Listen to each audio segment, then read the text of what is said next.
धर्म किसे कहते हैं इसकी वास्तविक परिभाषा हमें नहीं मालूम है। धर्म क्या केवल दान करने को धर्म कहा जाता है? धर्म की वास्तविक परिभाषा है क्या? धारेत इति धर्म है, जो धारण करने योग्य है वही धर्म है। जो सृष्टि में संसार में धारण किया जा सकता है वही महाराज धर्म है, और जो धारण नहीं किया जा सकता, धारणीय नहीं है, वही अधर्म है। इस बात को आप समझ लो।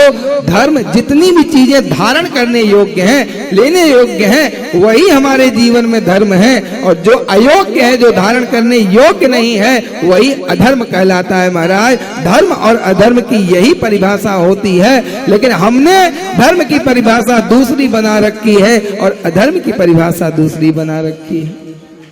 केवल दान करने को धर्म नहीं कहा जाता।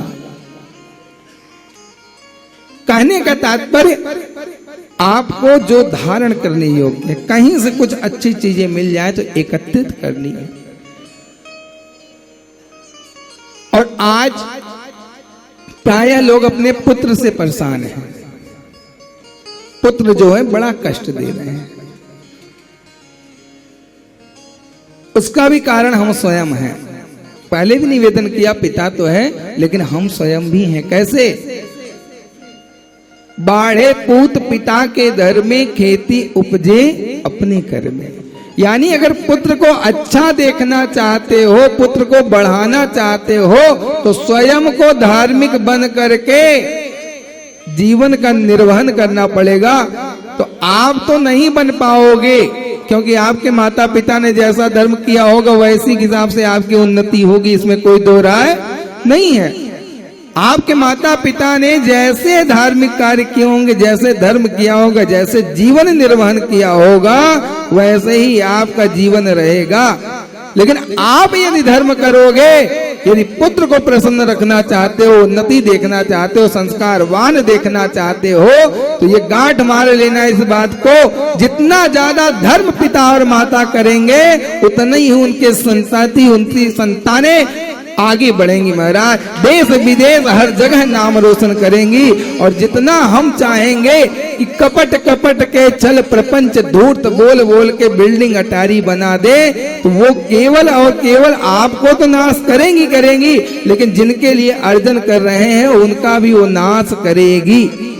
इसीलिए कहा जाता है पूत कपूत तो का धन संचय, पूत सपूत तो का धन संचय। यदि पूत कपूत हो गया तो भी धन का संचय बेकार है, और महाराज पूत सपूत हो गया फिर भी धन का संचय करना बेकार है। संचय हमें किसी भी चीज का संग्रह नहीं करना है, केवल और केवल धर्म का संग्रह करना है। आज आप अगर देखें, ये मानव इतना कुकर्मी, इतना पापी हो गया है कि महाराज जितनी आवश्यकता है उतनी तो लेता ही है, उसके बाद आगे की भी चीजें संग्रह करता है। कभी इस चीज पे आप लोग गौर कीजिएगा। भविष्य की चिंता है बाबू साहब की, जबकि भविष्य उनके हाथ में है ही नहीं। हम आप करते ना भविष्य की चिंता, आगे बूढ़े हो जाएंगे क्या करेंगे। इसका मतलब आपको परमात्मा पे विश्वास नहीं है, आपको अपने आप पे विश्वास है। और यही कारण है परमात्मा पे न विश्वास करने का। बेटे आपको घर से बाहर कर देते हैं, बेदखल कर देते हैं और आपके ऊपर अत्याचार करते हैं। अपने ऊपर जो अभिमान है और अपने ऊपर जो घमंड है और अपनी डोरी जो अपने हाथ में लेके चल रहे हो ना, यही और यही केवल आपके दुख का कारण है। आप छोड़ दो तेरा तुझको अर्पण, क्या लागे मेरा, और जिस हाल में रखना हो परमात्मा रख दे। क्योंकि वास्तविकता यही, हम लाख चाहेंगे लेकिन होगा वही जो आप चाहो। विधना ने जो लिख रखा है उसमें वश किसका चलता है, और संसार चक्र कुछ ऐसा है दम दम पर रंग बदलता है। यानी हमारे हिसाब से कुछ हो जाए ये संभव नहीं है। हर कोई पढ़ लिख के चाहता है IAS PCS डिप्टी कलेक्टर बन जाए, इंजीनियर बन जाए, मैनेजर बन जाए। क्या सब पढ़ने वाले बन जाते हैं? ऐसे ऐसे हमने देखे लोगों को, पढ़ा पढ़ा के लोगों को बना दिया और खुद बेचारे अभी पढ़ा ही रहे हैं। क्यों? क्योंकि परमात्मा ने प्रारब्ध को देख लिया, आपका प्रारब्ध, कोशिश करोगे। हाँ, प्रयास करना, कार्य करना हमारा जन्मसिद्ध अधिकार है। कर्म बिना किए प्राणी एक सेकंड भी नहीं रह सकता। यहाँ तक कि शुष्क अवस्था में भी, निद्रा में भी कभी सूक्ष्म शरीर के माध्यम से प्राणी कर्म करने लग जाता है। सोते सोते पहुंच जाता है दिल्ली, मुंबई, कलकत्ता। ये सूक्ष्म शरीर के माध्यम से भी महाराज प्राणी कर्म करने लग जाता है रात्रि को। और जब जागृत अवस्था में है, बिना कर्म किए एक सेकंड प्राणी नहीं रह सकता। वो चाहे चोर हो, बेईमान हो, बिल्कुल आलसी हो, कर्म करेगा ही करेगा।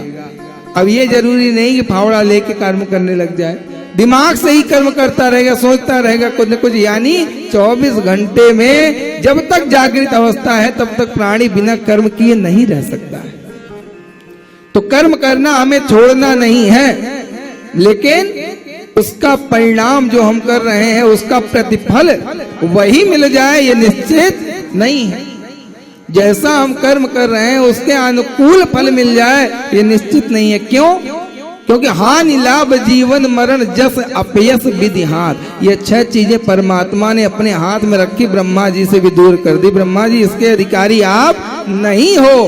कौन क्या करेगा, कैसे करेगा, क्यों करेगा, वो मेरे हाथ में रहेगा। तो कर्म करना हमें छोड़ना नहीं, कर्म करना हमारा जन्म सिद्ध अधिकार है, लेकिन कर्म के अनुकूल फल मिल जाए और उसकी आशा लगाए रखना, ये बड़ा ही बड़ा महाराज मूर्खता का परिचय दे रहा है। क्योंकि आशा ही परमम दुखम और नैराश्य परिमम सुख। आशा मत करो कि हम बन ही जाएंगे। अरे परमात्मा की इच्छा होगी बन जाएंगे, परमात्मा की इच्छा होगी बिगड़ जाएंगे। जैसे रखना हो, राजी हैं हम उसी में जिसमें तेरी रजा है। हमें कुछ नहीं चाहिए परमात्मा, जिसमें रखना चाहो रख दो। जिस दिन ये भावना आ गई, आगे जीवन हमारा कैसे चलेगा हमें नहीं पता है। जिस दिन संग्रह करना हमने छोड़ दिया और परमात्मा के निमित्त परमात्मा के हाथ में अपनी बागडोर कर दी, उसी दिन से हमारा जीवन बिल्कुल सुखमय और मंगलमय हो जाएगा। इसकी गारंटी मैं इस व्यास मंच से दे रहा हूं।